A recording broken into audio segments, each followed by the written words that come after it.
안녕하세요. 길동무와 함께하는 성서 인문학 14번째 시간입니다. 저는 사회를 맡은 진상쌤이고요.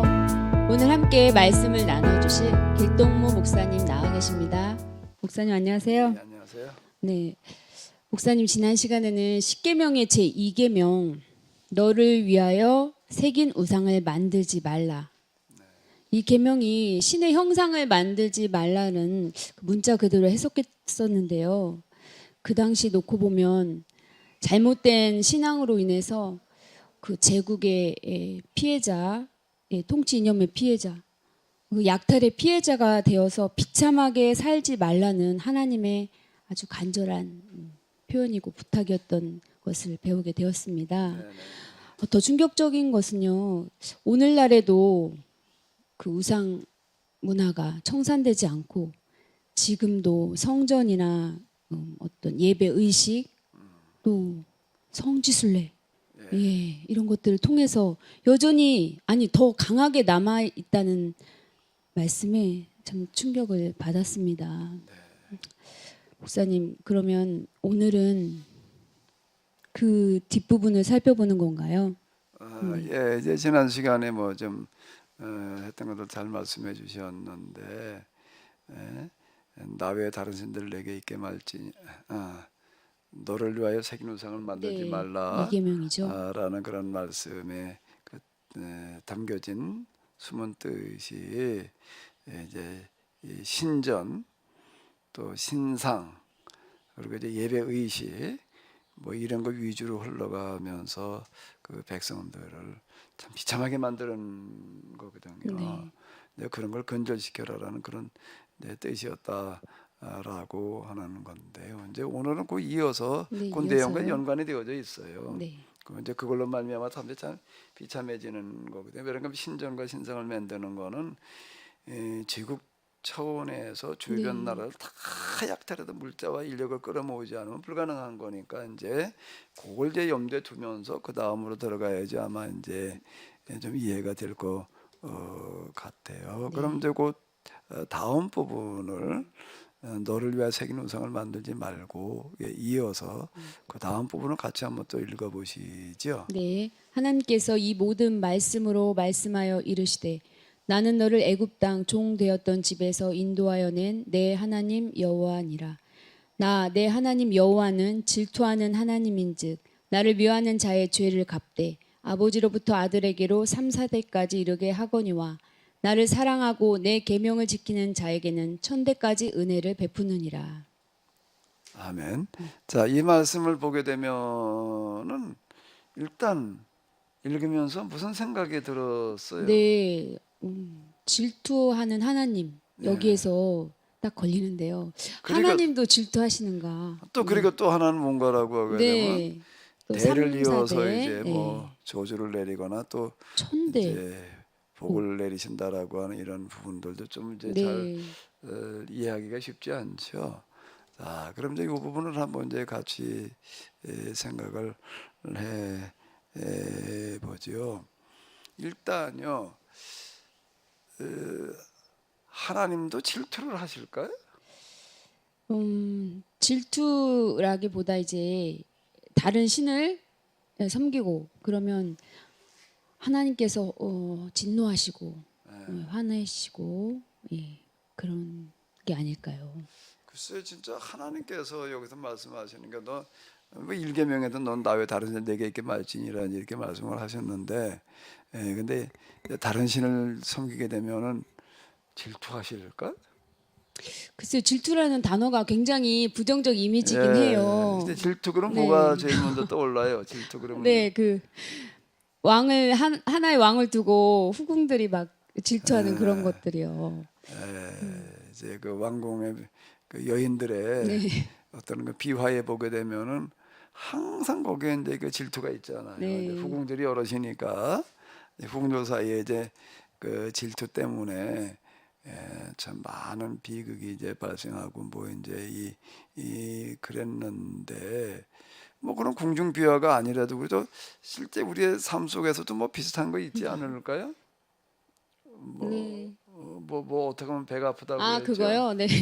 사촌이 땅을 사며 배가 아프다. 예, 사촌이 땅을 배가 아프다고 네. 그러잖아요. 근데 사촌이 땅을 산다. 사촌은 사실 아주 가까운 사이일 수 있는데 그건 뭐 형제라고 얘기할 수도 있는데도 잘 되면은 배가 아프다 말이야. 이제 질투가 난다. 이제 그 얘기가 되는 건데 사실 우리 뭐 회사에서도 누가 나보다 더 빨리 승진을 한다든지 또는 이제 자영업하다가도 누가 좀 더 잘 된다든지 그러면은 참 너무 잘 됐다 진짜. 그리고 축복해 주려고 그러기보다는 어떻게 되는 거죠?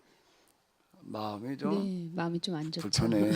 불편해지죠. 네, 마음이 불편해지는 그렇습니다. 경우들이 이제 많아요. 마음이 이제 불편해 견딜 수 없어지는 이제 그런 경우들. 일단 그러면 질투를 이렇게 한번 이제 생각해 보자고요.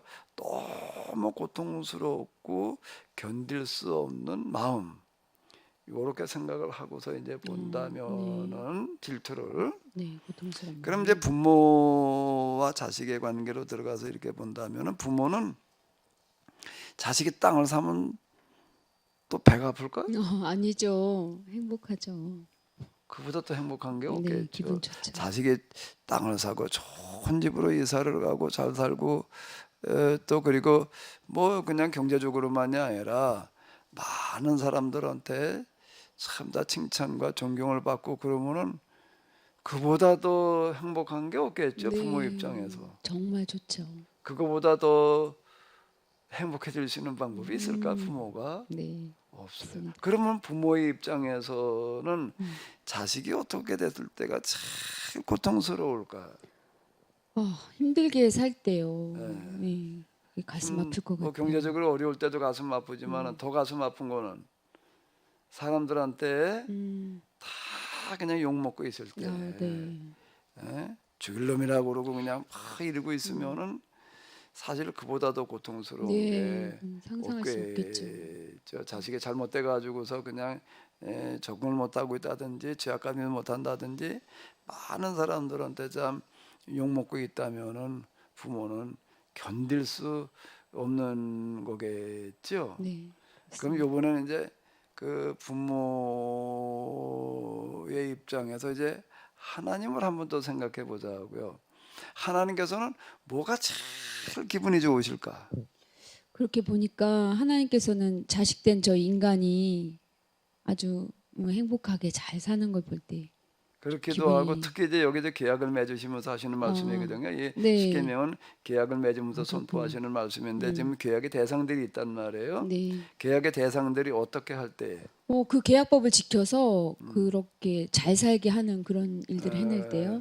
이스라엘만 잘 살게 하는 게 아니라 세상에 나와 가지고 모든 사람들의 문제를 다 해결해 놓고 참 다 행복해지게 하는 것을 보게 되면은 그거보다 더 기쁜 게 네, 네, 하나님 입장에서는 없으시겠죠. 그럴 것 같아요. 그런데 반대로 하나님과 계약을 맺은 이스라엘이 어떻게 되어졌을 때 하나님은 잘 견딜 수 없어지실까? 계약법을 지키지 못하고, 계약법을 지키지 못해서 자기들도 어떻게 되는가 하게 예, 되면은 비참하게 아주 되고, 그냥 비참해지고 또 세상에 비참해지는 사람들의 문제가 그 계약 공동체를 통해서 해결하시려고 그러는데 그건 전혀 해결할 방법이 없잖아요. 그랬을 때 하나님께서는 잘 힘드시지 않을까요?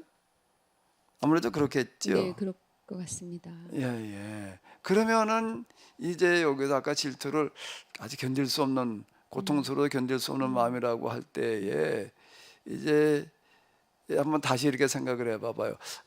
나 내 하나님 여호와는 질투하는 하나님인적이라는 게 무슨 뜻일까? 이제 다시 돌이켜놓고 본다면은 아까 이계명과 이어서 생각해 본다면 인간이 그 우상 숭배에 그 잘못된 신앙에 종교 문화에 빠져가지고 비참하게 대를 이어서 비참하게 살아가는 걸 볼 때 하나님께서는 너무 가슴 아프시다.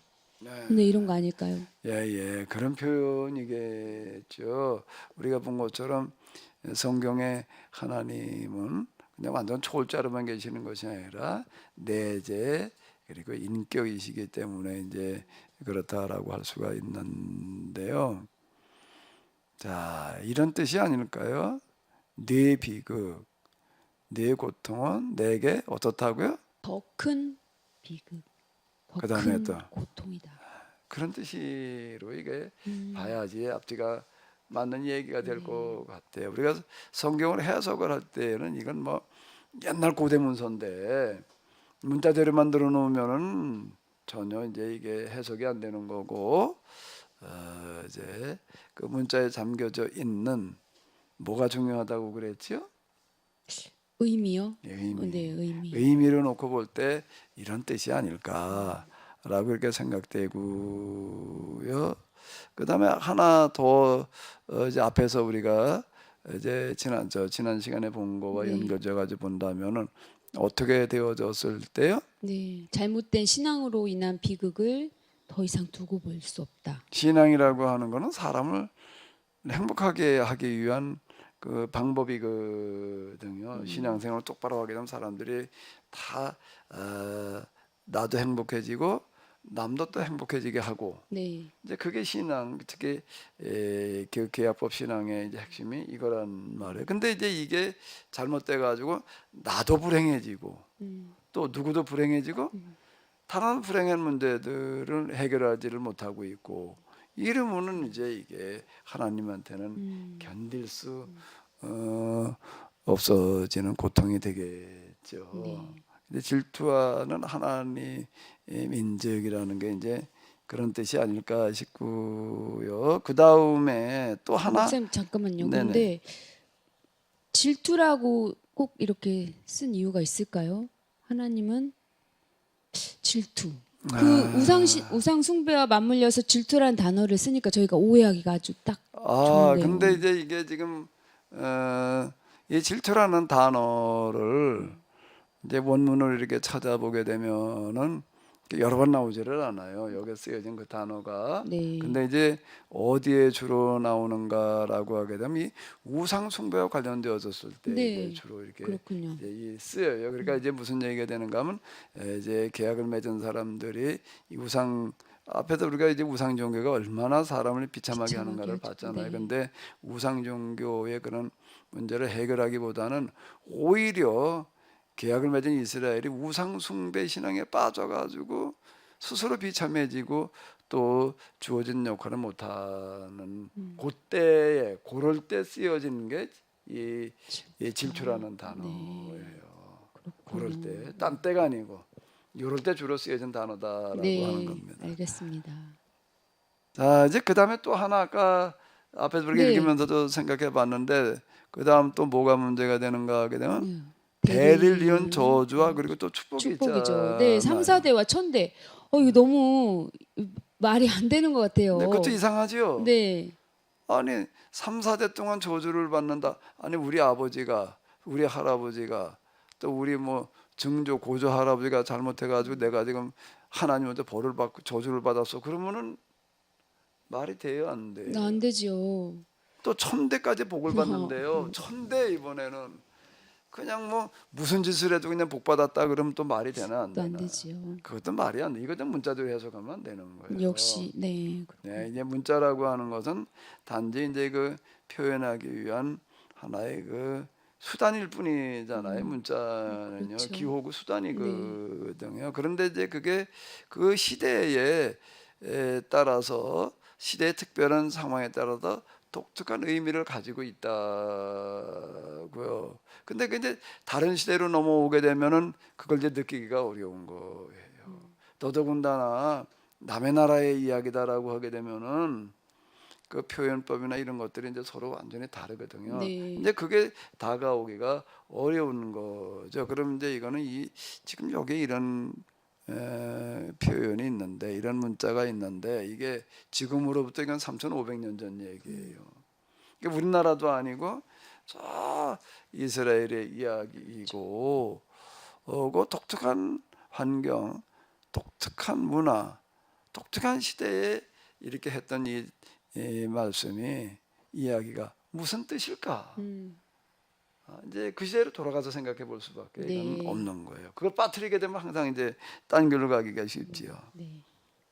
자, 그러면 이제 대를 이어서 저주를 받고 복을 받는다는 거를 이걸 그럼 그 시대로 돌아갔을 때 뭘 어떻게 이해를 할 거냐라고 하게 되면은 그 시대뿐만 아니라 그 이후에 이제 이스라엘 역사도 그렇고 또 이제 다른 종교들의 역사를 이렇게 돌이켜 놓고 보게 되면은 이제 어떤 도움이 되지 않을까 싶거든요. 네, 그렇죠. 이제 우리가 거기를 조금 이렇게 한번 같이 생각을 네, 해볼까요?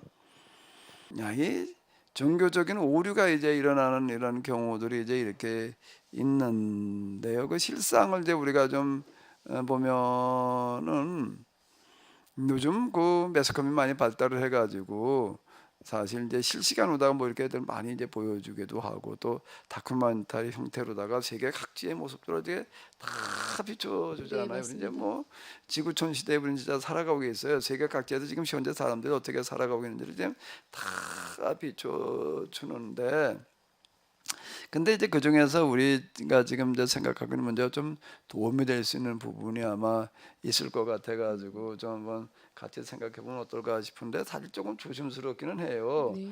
이런 것도 남의 나라 또 남의 종교와 문화를 이제 다루면서 좀 이제 거기에 대해 평가 또는 비판을 해봐야 되기 때문에 사실 좀 조심스럽거든요.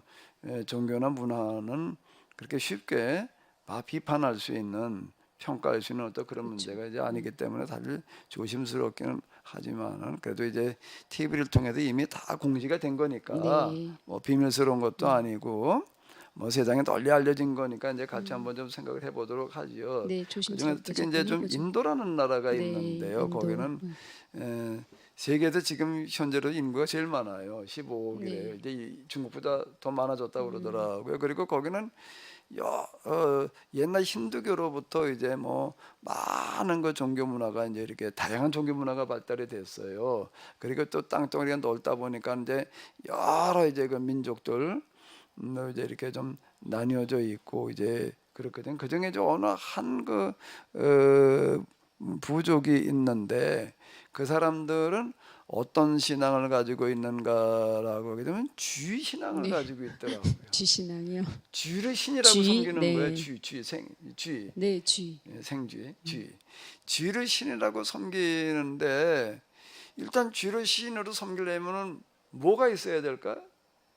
쥐요.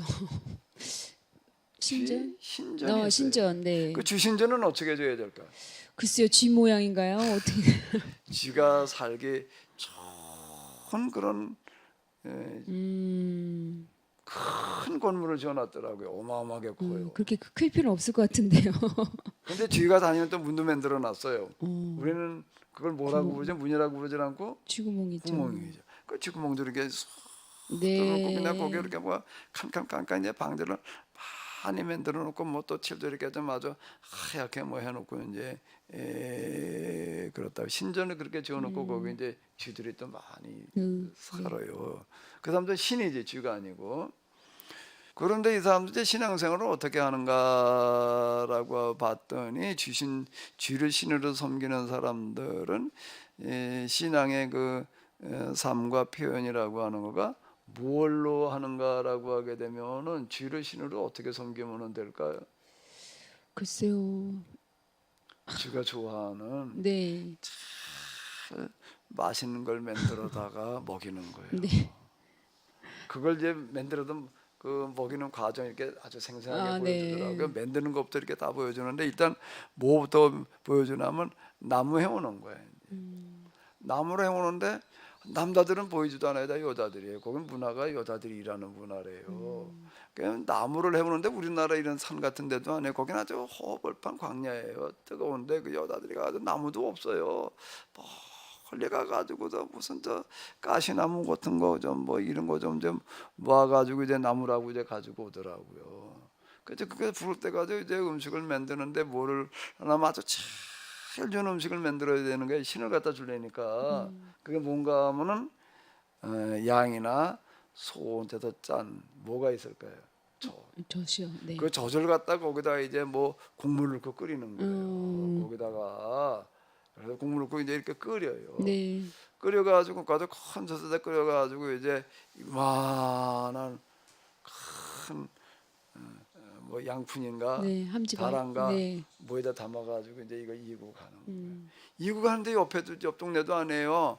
아주 그냥 그 먼 길을 그냥 그 이은 것만 해도 어마어마하게 무겁겠더라고요. 조그만 게 아니 조금 한 요만큼 가져가는 게 아니에요. 네. 아니 이만해요 나라가. 이만한 그게 어우 이것을 대고 엄청 무거울 거고 때 몇십 킬로 네. 나가겠던데 그거를 이고 그냥 그냥 힘들게 가는 거예요. 걸어가지고 차 타고 가는 것도 아니고 걸어서 가는 거예요. 이제 걸어서 이제 갔어요. 신전에 도착을 한 거예요. 무슨 일이 벌어질까 신전에 갔더니 글쎄요. 그 신전에는 뭐가 살까요? 쥐가 살겠죠. 당연히 쥐가 네. 살죠. 근데 이 여자가 그냥 이렇게 딱 그 양푼을 이고 나타나니까 쥐들이 그냥 새까맣게 달려 나오는 거예요. 아니 사람 무서워하고 도망갈 것 같아요. 아니에요. 오. 도망가는 게 아니라 달려오는 거예요. 반갑다고 환영한다고. 네. 근데 쥐들이 이렇게 와가지고 앞에 있는 게 아니라요. 밖에 올라오는 거예요, 그냥요. 앞으로만 올라오는 게 아니에요. 쥐들이 새까맣게 몰려왔으니까 그냥 앞으로, 옆으로, 뒤로 그냥 여기까지 막 올라와서 왔다 갔다 하는 거예요. 네. 근데 다라까지 올라가려면 여기는 못 올라가더라고요. 이제 네. 이건 다라가 이렇게 생겼으니까 네. 거기를 못 올라가고 그냥 머리, 뭐 얼굴까지 여기 그냥 막 그냥 난리들을 치는 거예요. 그러면 그 여자는 어떡할까? 아우 좀 기겁할. 진상쌤 같으면 어떨 것 같아요? 아마 이거 놓쳤을 것 같은데요. 놀라가지고. 즐거워해가지고. 네. 그런데 이 여자는 그냥 그게 너무 좋은 거예요. 너무 행복한 거예요. 쥐들이 자기를 이렇게 쥐가 아니야. 우리는 쥐지만은 네. 신들이 하나님이 하나님들이 나를 이렇게 그냥 반겨준다. 그 본능적으로 불가능할 것 같은데요. 그게. 근데 그게 그 사람이 그렇게 되기까지는 어느 하나 하루 아침에 된 게 아니겠죠. 언제부터 어떻게 되니까 그게 가능할까요?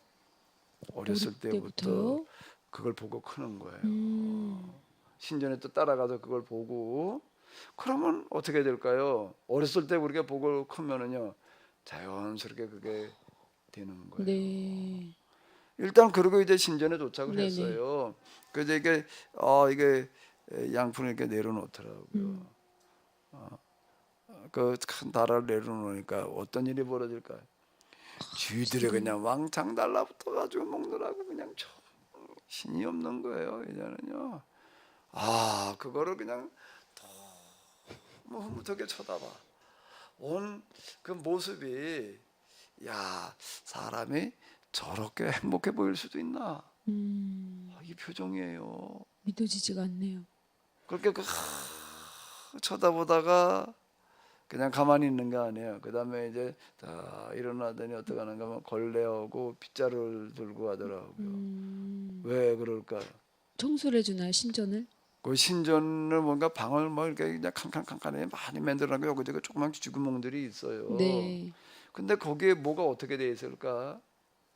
쥐가 싸놓은 똥과 네. 오줌이 쥐똥은 수북하고 오줌은 바닥에 흥건한 거예요. 바닥에 아우, 네. 나무 바닥이 아니에요. 그 이게 공구리처럼 이렇게 해놨더라. 우리가 물이 안 새요. 이게요. 신전이니까 잘 지어야 될 거 아니에요. 신들한테는 땅바닥에 살게 할 수는 없을 거 아니에요. 그러니까 아주 바닥도 그러니까 뭘 이렇게 잘 해놨어요. 공구리도 이게 벽도 그러니까 뭐 네. 나무집 이런 게 아니에요. 콘크리트 같은 거 이렇게 줬더라고요. 아주 잘 되는데 그래 바닥도 이제 이렇게 콘크리트 뭐 이런 걸로 해놓으니까 이제 물이 안 새는 거예요. 그냥 그게 쥐오줌이 그냥 흥건해 여기저기 네. 그냥 널려 있는 거예요. 그냥 그러면 그거를 나 다니면서 쥐똥을 다 쓴 다음에 걸레를 가지고 그 오줌들을 그냥 닦고 또 닦아가지고 그냥 깨끗하게 그것도 장갑도 낀 게 아니에요. 맨손이야. 목사님 적당히 묘사를 하시죠. 빨리. 그러니까 네 또 상상돼서 징그러운데요.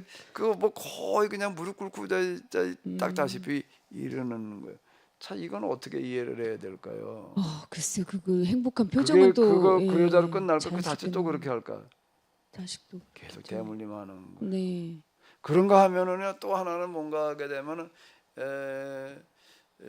성지순례를 가는데요. 성지순례요. 네. 거기에 보니까 인더스강, 겐지스강이 또 성지라고 그래서 성지순례대를 가더라고요. 네, 맞습니다. 근데 거기가 너무 너무 거룩한 곳이니까 사모하는 마음으로 그곳을 향해서 걸어가는데 멀리 인도는 땅이 넓잖아요. 네. 어마어마하게 먼 거리에서 저 그냥 뭐 몇 달을 그냥 걸어서들 그러고 가는 거예요. 아마 더 멀리도 온 사람은 몇 달 가지고도 안 된 수도 있을 것 같아요. 차 타고 가는 것도 아니고 걸어서 가는데 어떻게 걷냐면 그냥 이렇게 걷는 것도 아니고 세 발짝 가가지고 한 번 엎드려 절을 네, 하더라고요. 저도 본 적 있습니다. 그건 봤어요. 네. 일어났죠. 세 발짝 걷고 그건 삼보일배래. 어떤 사람은 구보일배. 네, 좀 나 구보일배. 아홉 발짝 걸어가가지고 한 번 절하고. 네. 그런데 또 어떤 사람이 보여주나 하면은요. 네. 이거는 걷는 게 아니라 절만 하면서 가는 사람이 있더라고요. 절만 하면서 가는 절만하면서요? 거예요. 네. 어떻게 절을 하나 하면 이 사람 절하는 것도 이게 절하는 게 이렇게 엎드려서 이게 무릎 꿇고 그다음에 이제 허리 굽히고 이렇게 절이 되잖아요. 네. 큰 절이라는 거가.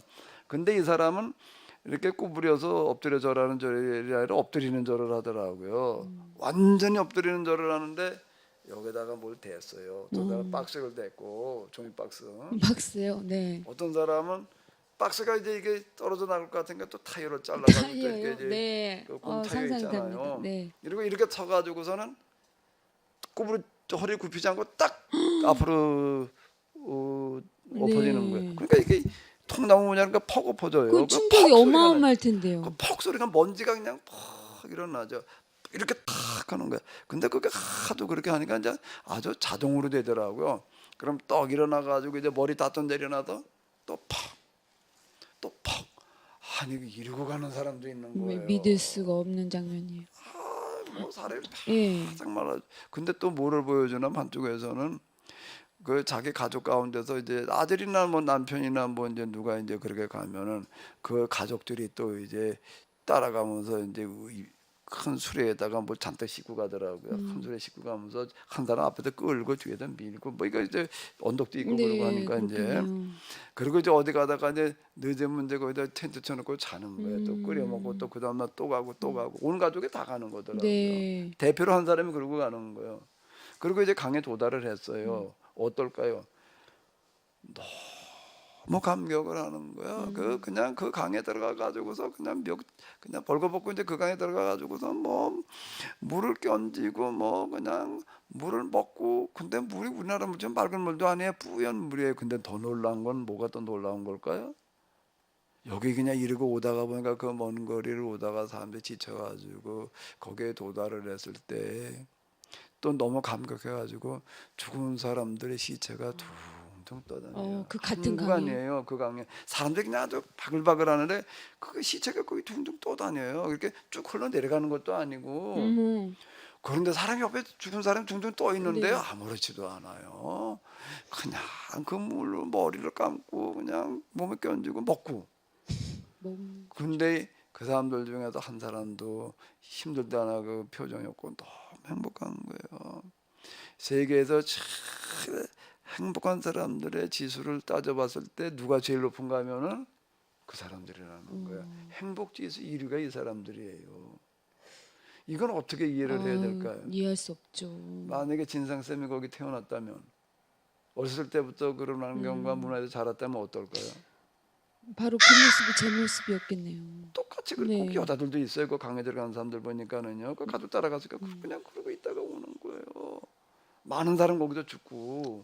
네. 근데 그걸 죽은 거를 불행이라고 느끼지를 않는 거예요. 영광이라고 생각하는 거예요. 야, 이 거기가 성지에 와가지고 죽었다는 거를 가문의 영광으로 알고 돌아가는 거예요. 이거를요. 그 자식이 남편이 그러고 죽었는데 그리고 생각에 이거 그러고 가니 그 죽지요. 그게 왜 죽으러 네, 가는 거더라고요. 그거 살러 가는 게 아니라 그 대표로 있는 사람은 진짜 그냥 생명을 다해가지고 이렇게 가는 건데요. 이 사람들은 어떻게 되는 걸까요? 이게 대대손손이 복을 받은 걸까요? 저주를 받은 걸까요? 미안하지만 뭐라고 얘기할 수밖에 없죠. 남의 문화 가지고 얘기를 하지만은 우리가 볼 때에는 저주라고밖에 표현이 안 되는. 그걸 복 받은 삶이라고 그럴 수는 없잖아. 네. 그런데 이런 거가 뭐 다른 종교, 다른 문화에서만이 아니라 이스라엘과 교회 안에서도 이게 비슷하게 모양은 좀 다르지만 또 반복된 거예요. 이 삼보일배, 구보일배, 뭐 그냥 걷지 않고 하니까 직배라고 그래야 되나? 그게 뭔가 성지순례 가는 거예요. 성지순례요. 네. 성지순례 그러고 가는 거예요. 자, 이게 이제 이런 게 네. 고대 다른 어떤 그런 미개한 문화, 미개한 종교의 섬이 아니라 이스라엘 역사와 교회 역사 속에도 있는 거예요. 이런 거를. 그런가요? 그게 뭔가 하면 지금 여기 성지를 향해서 그렇게 삼보일배, 구보일배, 네. 직배 이러면서 가는 것도 네. 그 성지순례 가는 거예요. 성지순례. 네. 성지순례거든요. 그 각 종교마다 성지순례가 있어요. 우리 회교도 뭐 라마단 이럴 때 보게 되면 뭐 맞습니다. 어마어마한 그런 인파들이 몰려들고 막 어마어마하시죠. 그러잖아요. 이 성전 건축과 성지순례라고 하는 어떤 이런 부분들이 성전 건축에 대해서는 우리가 앞에서 이렇게 네, 지난 지난 시간에 시간에 봤죠. 봤잖아요. 성지순례도 잠깐 이제 먼 것만 했는데 이 성지순례라고 하는 이런 것들도요 어마어마한 병폐를 몰고 왔어요. 인류 역사에 있어서 가장 오래 싸운 전쟁이 있어요. 네. 몇 년인가 하면 200년이에요. 200년이요. 200년이요. 네. 그리고 가장 잔인하고 가장 비참한 일이 벌어진 전쟁이 있어요. 그게 뭘까요? 소시 성지순례와 관련해서 일어난 네. 전쟁이에요. 십자군 전쟁 아닌가요? 십자군 전쟁. 네. 십자군 전쟁은 장장 몇 년을 일어나면 200년을 한 200년. 거예요. 네. 그때 이제 그 이스라엘을 비롯한 이제 그쪽에 회교들이 이제 지배를 하고 네. 있었거든요. 근데 성지순례 그 전에는 다녔었는데 회교들이 이제 방해를 하니까 이제 성지를 우리가 이제 탈환해야 된다 뭐 이래 가지고 이제 전쟁이 이제 일어나는데 사람들이 다 그냥 십자가를 이제 몸에다 그리고 이제 참전을 했다 그래가지고 십자군 네. 전쟁 이제 이렇게 얘기를 하는 거거든요. 근데 인류 역사에서요 이거보다 더 잔인한 전쟁이 없었어요. 그때 이 전쟁에 참여했던 게 주로 수도사들이 이제 앞에서 이제 많이 동료들을 네. 했거든요. 수도사 이런 사람 신앙이 좋은 사람들이 이 회교들이 이게 다 마귀들이단 말이죠. 우리가 다 이제 마귀들을 이제 다 죽이러 가야 된다. 네, 마귀. 사람이라고 생각하지 않고 마귀라고 생각한 거예요. 네. 그래가지고 가서 싸워가지고 이제 회교들을 이제 몇 명 죽였어요. 근데 이게 사람을 죽인 게 아니에요. 뭘 죽인 거죠? 마귀를 죽인 거예요. 마귀를 죽였다고 그래가지고 실제로 그걸 어떤 사람들은 갖다 소태에 넣고 삶아 먹은 사람도 네. 있고 그걸 갖다 구워 먹은 사람도 있고요.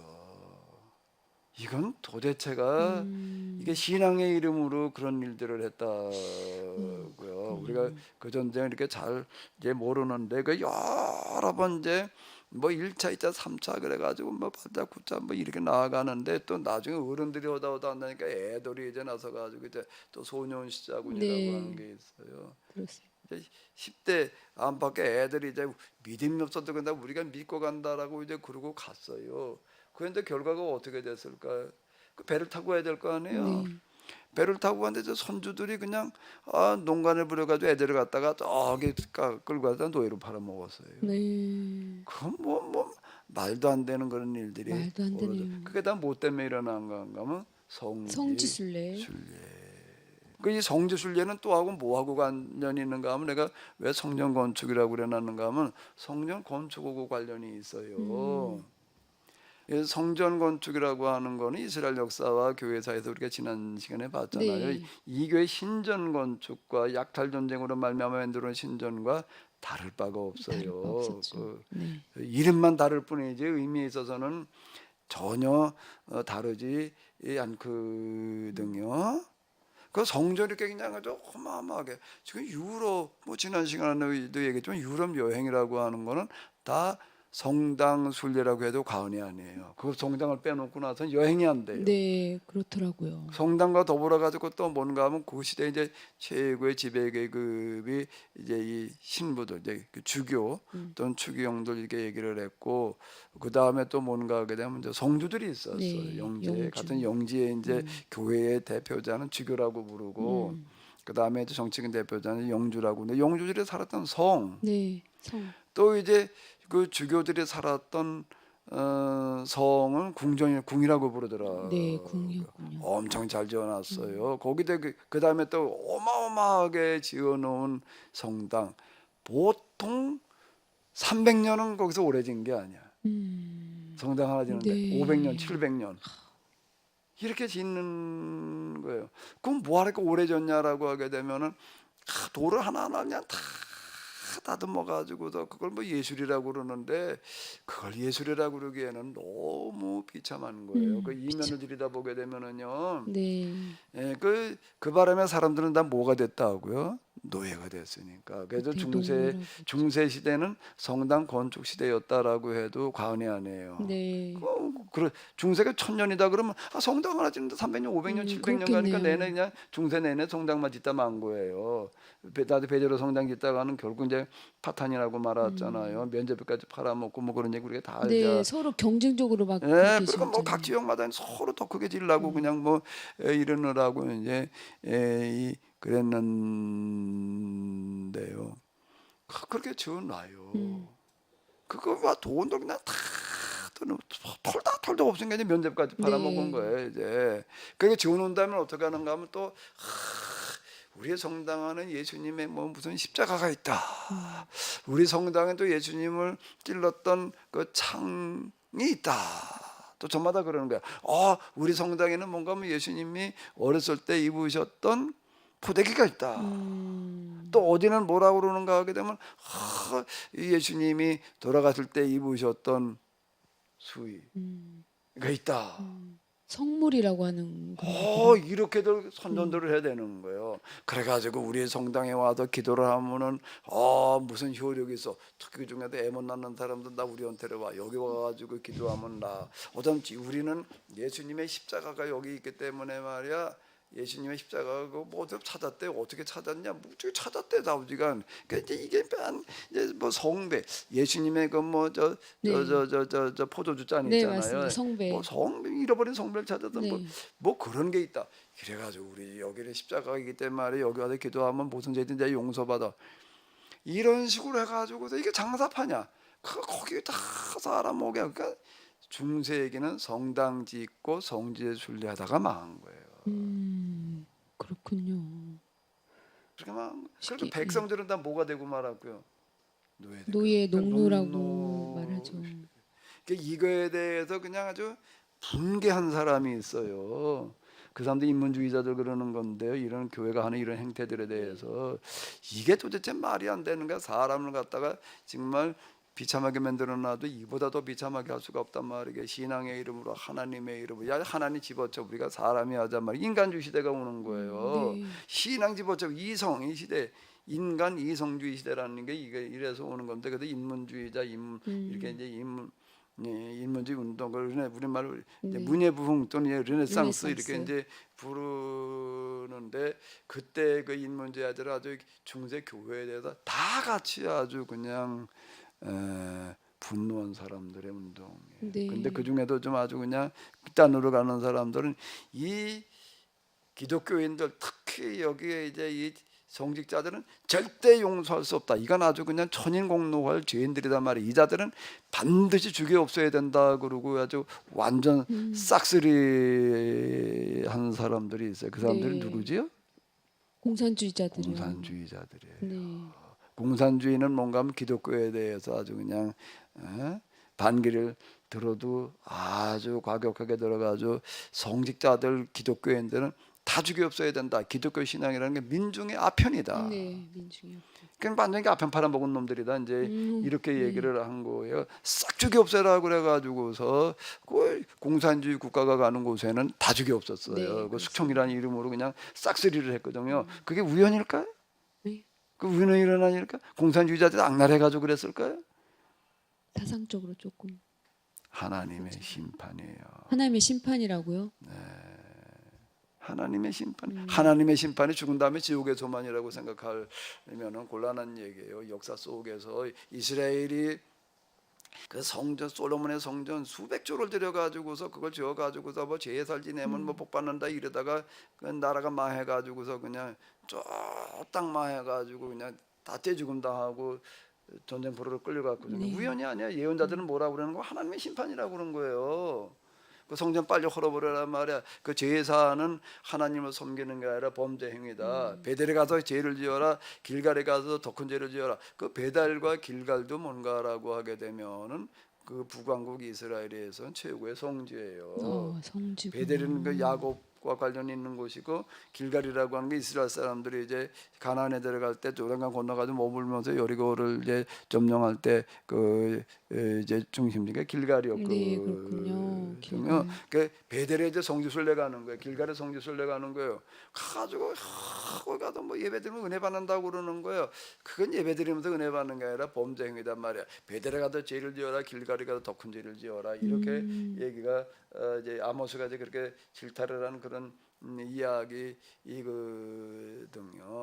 지금 이제 그게 그 이후 이스라엘 사람들만 그런 게 아니에요. 그러다가 이제 망한 거예요. 그 망한 건 하나님의 심판이었다 이렇게 해석을 했거든요. 예언자들은 네. 그냥 그게 우연히 말이야 아수르나 바벨론에 이스라엘이 망한 거야. 세상 역사가들은 그렇게 해석할지 모르지만 예언자들은 그렇게 해석하지 않았어요. 하나님께서 너의 잘못된 신앙을 심판한 거야. 그럼 똑같은 얘기가 되는 거예요. 중세교회가 이건 중세교회는 이스라엘이 범했던 것보다 비교가 안 되는 거예요. 이거는요. 그러고 있는 천인이 공로할 일들을 그러고 있을 때에 인문주의 운동이 일어나는 거고 그 중에서 이제 인문주의 좌파에 해당되어지는 공산주의자들은 그냥 아주 성직자 기독교는 싹 쓸어버렸어요. 유럽의 태반이다 공산주의 국가가 됐잖아요. 아시아는 중국도 북한까지 들어왔고요. 네. 그곳에는 간 곳마다 대지주와 더불어 가지고 대지주보다 먼저 죽여 없어야 될 게 성직자라고 그랬다고요. 기독교인들이고 이건 절대 용서할 수가 없다. 이게 우연이냐? 예언자들이 역사 해석하던 거에 의하면 뭐라고요? 하나님의 심판이에요. 근데 우리는 공산주의가 그 한 그런 것들이 하나님의 심판이라고 해석하는 소리를 못 들어보는 거예요. 못 들어봤고요. 그 예수님께서 말씀하신 솔로몬 성전도 그 역사적 심판이란 단어를 거기다 쓰진 않죠. 예수님께서도 성전을 향해서 돌 위에 돌 하나도 남기지 않고 다 헐려버리라고 얘기를 그런 부분들을 하셨잖아요. 교회에서는 잘 그 말하고 성전만 있지 않습니다. 홀리는 게 아니에요. 이 로마 군들이 와가지고서 예루살렘 함락시킬 때에는요 아주 비참하게 죽어갔어요. 이스라엘들이요. 인류 역사상 가장 비참한 전쟁이 뭔가 하면 예루살렘이 망할 때의 전쟁이에요. 왜 수십만 명 그냥 굶어 죽어갔으니까 그 안에서 그냥. 그거보다도 비참하게 죽어갈 수는 없었어요. 근데 그게 하나님의 심판이었다고 하나님의 심판이라고 예수님께서 해석을 하시는 거예요. 네. 근데 똑같이 지금 이제 뭔가라고 하게 되면은 이 중세 교회를 향해서 특히 공산주의가 일어나 가지고서 인문자들은 그냥 기독교에 반대만 했지 주교업자라고 달라지지는 않았거든요. 근데 이제 공산주의는 정말 주교 없앴는데 그 세력이 유럽의 태반을 차지한 거예요. 전 세계 3분의 1이 순식간에 다 공산화되어져 넘어갔거든요. 그 우연이라고 그럴 수가 없는 거죠. 우연이 아니었다. 무섭네요. 실제적으로 그렇게 역사적 심판이 있다는 게. 하나님의 심판은 죽은 다음에 지옥의 심판만 네. 자꾸 그렇게 생각하는데 천만의 얘기예요. 천만의 얘기예요. 지금도 성지순례 코로나 때문에 한동안 못 갔잖아요. 네. 코로나가 풀리니까 성지순례 가고 싶어가지고 환장들을 했던 것 같아. 아주 떼거지를 몰려다니고 있어요 지금요. 근데 지금 이게 뭔가라고 하게 되면은요 하나님께서는 지금 이 꼬라지를 어떻게 보고 계실까? 지금 코로나는 끝난 게 아니에요. 네. 코로나는 끝난 게 아니라 지금 더 큰 이 바이러스가 올 예고편이었다고요. 코로나가 한참 처음에 득세할 때 이렇게 보게 되면 너무 많이 죽어가지고 갑자기 이제 장례를 못 치러가지고서 막 그냥 관짝에 쌓여 있는 거 뭐 그냥 갔다가 뭐 포크레인 파가지고 막 묻는 거 우리가 이렇게 봤잖아요. 장례를 치르지 못하는 거예요. 지금 예고편이에요. 다음번 코로나가 오는 거로니 이거와는 비교 없었지만 무슨 장례는 무슨 장례 아파트 단지가 다 이제 산 무덤이 될 판이에요 지금요. 누가 장례를 어떻게 치료해? 다 죽고 나가지고 거의 다 시체로 가득 찰 판인데 코로나 끝났다고 생각하면 안 되는 거예요. 지금 잠시 멈칫하는 건 뭔가 하면 이제 하나님 경고를 보내시고 나서 이제 돌이키라고 지금 기간을 주신 건데 전혀 이런 이해가 없는 거예요. 그냥 또 뭐 성지순례 간다는 거 성당 보러 가는 거예요 지금요. 그리고 가지고도 무슨 은혜들을 받았대 이런 정신이 나간 짓들을 또 분수가 있는 거지 지금 이게. 제가 아는 여러 분들도 지금 뭐 저도 물론 섭외를 당했지만 성지순례 가자고 이렇게 많이들 지금 움직이는 것 같습니다. 성지순례 가는 게 뭐 처음에 이스라엘 어디 나는데 이스라엘 다 갔다 오는데 그 다음에 이제 유럽 어디로 가는 게 뭐 성지순례는 명목으로 가는데 뭐 성당 둘러보다 가는 게 베드로 성당 물론 뭐 당연히 가는 거고 그 외에도 유럽 여행이라고 하는 거는 성당과 성주지에 살던 성 빼놓고서는 여행이 안 돼요. 그리고 그 저기 주교들이 살던 궁하고 네, 그거 보러 맞아요. 다니는 거예요 사실. 그 역사적으로 어떤 의미가 있는지를 모른 채 그냥 보기에 너무 멋있고, 예, 예술 작품이고, 그걸 가지고 예술 작품이라고 그냥 우리하고는 비교도 안 될 만큼이요. 그건 예술 작품이라고 그러기에는 너무 심한 거예요. 그러니까 야 이거는 뭐 건축 기술이 뭐가 어쩌고 저쩌고 웅장하고, 거기다가 뭐 양식이보다 고등 양식에다가 뭐 신고등 양식에다가 또 뭐 르네상스 무슨 네. 뭐 어쩌고 저쩌고 이래가지고 해설들을 하면서 그냥 놀랍다고들 그러고 있는데 그 해설도 정신 나간 소리라고 있는 거고요. 그거 듣고 그냥 그런가 보다 하는 사람들은 더 정신 나간 거고요. 다 지금 죽지 못해 환장한 사람들의 지금 꼬라지예요 이게요. 무슨 짓을 하고 있는지 모르는 거예요 지금요. 네, 목사님. 또 한 가지 궁금한 거 질문할까요? 네. 예. 교회에서 그 있잖아요. 뭐 믿음이 몇 대째냐? 뭐 우린 3대다. 뭐 4대다. 나는 개척자다. 뭐 하면서 이렇게 말할 때 3대, 4대 그 가문이요. 엄청 영예롭고 어떤 위험이 느껴지고 예, 그런 걸 굉장히 또 자랑으로 여기면서 그렇게 말할 때 어떤 과연 하나님께서 하나님을 사랑하는 자에게 이렇게 복을 주셔서 이 믿음의 그 후손들이 이렇게 되어 가는 건지 우리 가문은 또 우상 숭배를 해서 이렇게 나처럼 뭐 처음인가 뭐 이렇게 뭐랄까요 거기서 격차를 느끼는 그런 성도들을 많이 봤거든요.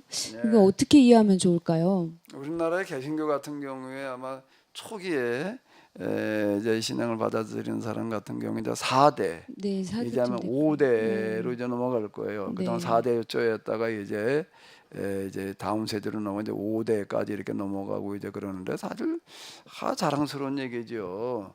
초기에 진짜 그 개신교 신앙을 받아들여 가지고 그래도 참 이렇게 개화된 계몽된 그런 데 신앙을 가지고 여기까지 이렇게 왔다는 건 참 자랑스러운 어떤 이런 건데 그래서 이제 그 중에도 이렇게 보게 되면 또 그래도 뭐 이제 목사님들 이제 여러 명 나오기도 하고 성지다 네, 이렇게 오 그것도 맞아요. 자랑스럽게 얘기를 하고 우리가 우리 집안에서는 네, 뭐 좀 맞습니다. 목사님이 몇 명이고 뭐가 어쩌고 이제 또 사모가 몇이나 네, 됐고 뭐 장로님이 몇 이런 명이고. 얘기들도 하고 이제 장로가 또 맺히고 이제 참 자랑스러운 거죠. 장하고 자랑스러운 어떤 그런 것이기는 한데 그런데 안타까운 거는 뭔가라고 하게 되면 왜 우리가 뭐 정체성이란 말을 하잖아요. 본분 네, 본분. 이걸 잃어버리는 것 같아요. 기독교인의 본분이라는 게 뭔가 정말 하나님을 잘 믿는 대를 이어서 믿는다는 그 집안의 그 자랑스러움이라는 게 무엇이어야 될까? 그냥 그 신앙 열심히 신앙만 잘 간직하고 이어져 갔다는 것만 가지고 이게 본분이라고 하는 건 바로 이거예요. 십계명의 전문이 뭐라고요? 나는 나는 너를 너를 애굽 애굽 땅 땅 종되었던 종되었던 집에서 집에서 인도하여는 내 하나님 하나님 여호와. 여호와라. 네. 그래서 어떻다고요? 내가 너희를 이렇게 애굽 땅 종되었던 집에서 너희를 해방시켜 놨으니 네. 너희는 이제 내가 너에게 줄 땅으로 들어가서 뭐를 어떻게 해결을 해라? 그 노예 문제를 너희들의 문화를 해결을 해라. 네. 그래서 거기에 잘못된 문화를 만들어 놓지 말고 우상종교 문화는 대대 노예 양산하는 네. 문화니까 사람들이 다 행복하게 살아가는 그런 문화를 정착시켜라라고 하는 네. 건데 이걸 잃어버린 거예요.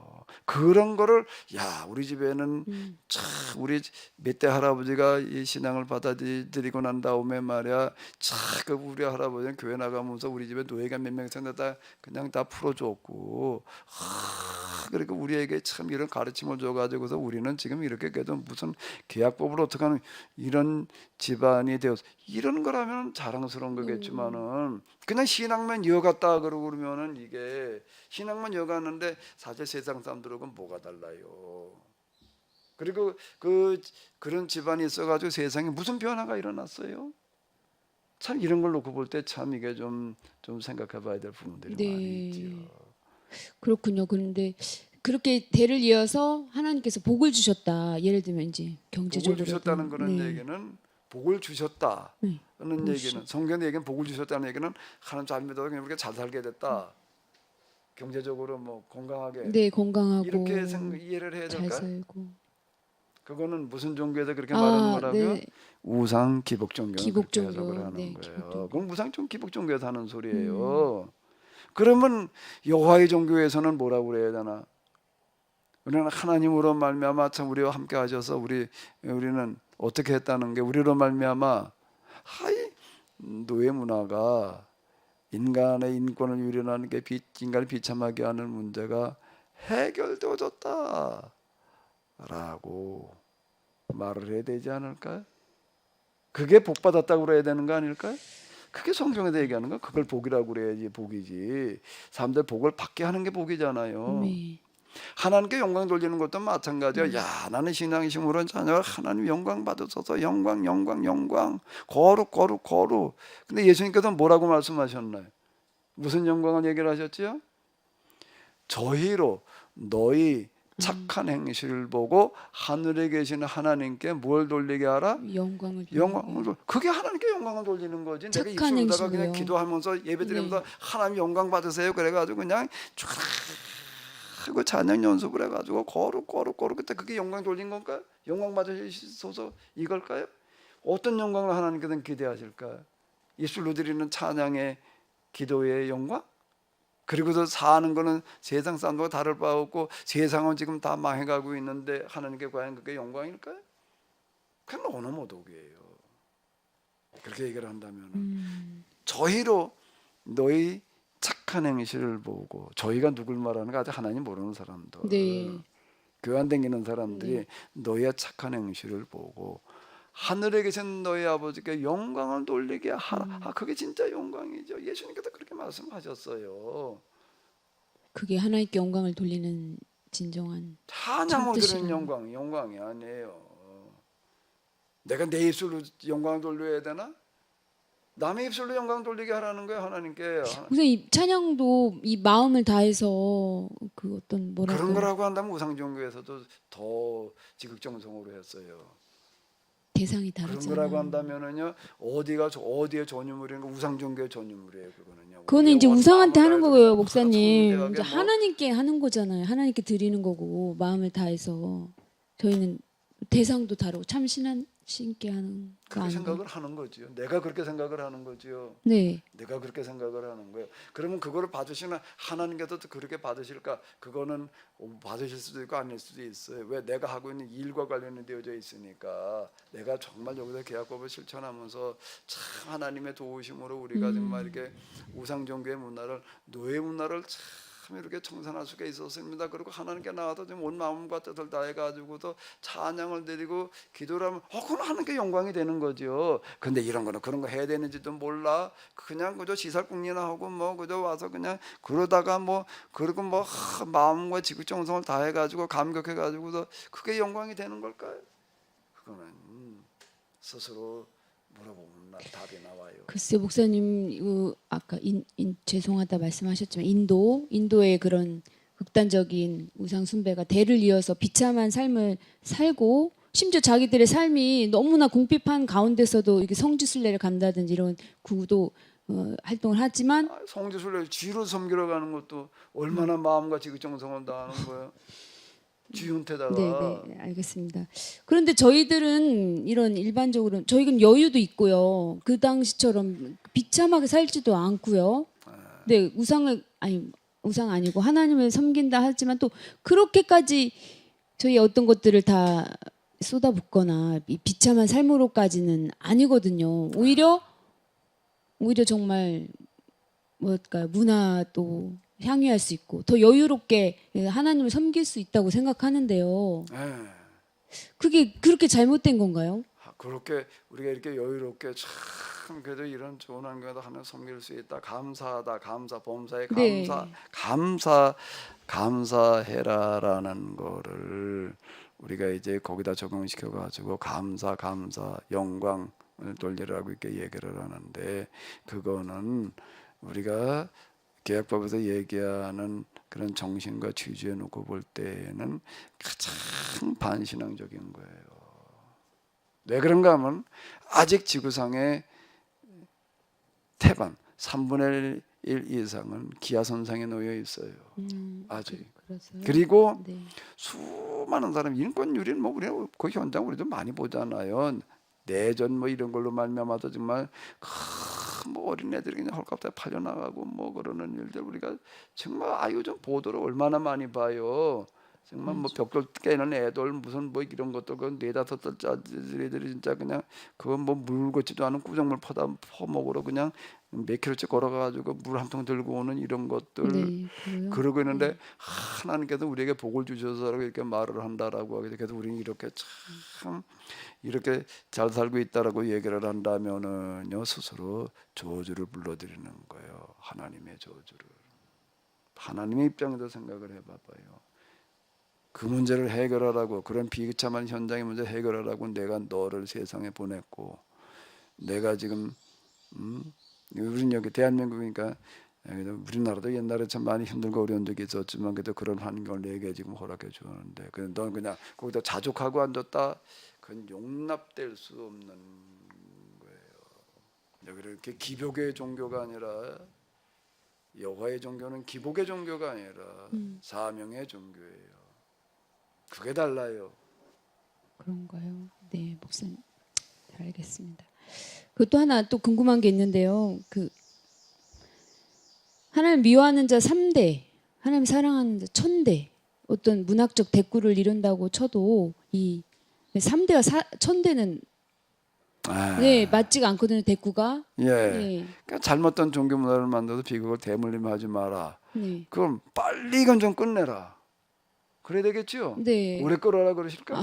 그건 아니죠. 그러면 바른 종교 문화로 자손대들 복을 받게 해라는 거는 그 조금 그러다가 그냥 관도라 그러나요? 오래 아주 영원토록 그렇게 되게 해라. 그러니까 4대, 3, 4대, 1000대. 그 얘기가 아닐까요?